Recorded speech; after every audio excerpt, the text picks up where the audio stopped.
എന്താണ് ഈ ജെൻസിയുടെ ടേസ്റ്റ്? വൈബ്രന്റായ പുതുതലമുറ നമ്മുടെ പൊതുധാരണകൾക്കെല്ലാം അപ്പുറത്താണ്. അവർക്ക് ഡിജെയും ക്ലബിങ്ങും ആസ്വദിക്കാം. എന്തിന് ഭജൻസ് പോലും വൈബാക്കും.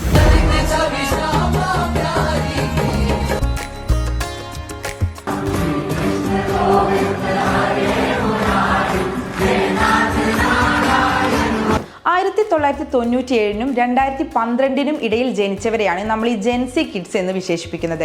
ഡിജിറ്റൽ യുഗത്തിന്റെ സഹയാത്രികർ എന്ന് നമ്മൾ വിശേഷിപ്പിക്കാറുണ്ട്. പക്ഷേ ഇപ്പോൾ ട്രെൻഡിംഗ് ലിസ്റ്റിലുള്ള ഭജൻസിന്റെ ആരാധകരിൽ ഇക്കൂട്ടർ മറ്റൊരു വൈബ് തീർക്കുകയാണ്. ഒരു കാലത്ത് ഈ പൂജാമുറികളിലും ആരാധനാലയങ്ങളിലും മാത്രം ഒതുങ്ങി നിന്നിരുന്ന ഈ ഭജൻസ് ഉണ്ടല്ലോ, ഇന്ന് പൊതു സ്വീകാര്യത നേടിക്കഴിഞ്ഞിരിക്കുകയാണ്.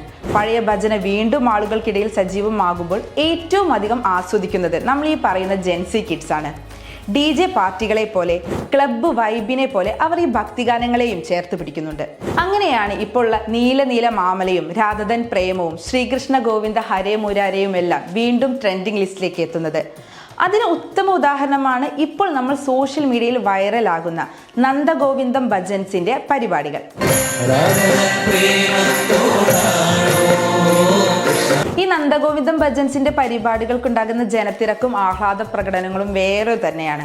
മുതിർന്ന ആളുകളെക്കാൾ യുവതലമുറയാണ് ഇവരുടെ ആസ്വാദകർ. 2000 കേരളത്തിലെ കോട്ടയത്ത് ഒരു ചെറിയ ഭജൻ ഗ്രൂപ്പായിട്ടാണ് നന്ദഗോവിന്ദം ഭജൻസ് അതിന്റെ യാത്ര ആരംഭിക്കുന്നത്. 25 വർഷക്കാലത്ത് അവർ നിരവധി കോൺസേർട്ടുകൾ നടത്തിയിരുന്നെങ്കിലും ഈ അടുത്ത കാലത്താണ് സോഷ്യൽ മീഡിയയിൽ അവർ ഹിറ്റാകുന്നത്. ഇതിനു പിന്നിലും നമ്മുടെ ഈ ജെൻസി കിഡ്സ് ആണ്.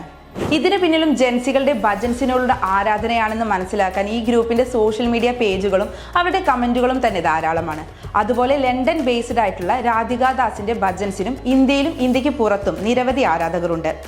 രാധികാദാസിന്റെ ഭജൻസ് കോൺസേർട്ടുകളുടെ റീലുകളും സോഷ്യൽ മീഡിയയിൽ കയ്യടി നേടുന്നുണ്ട്.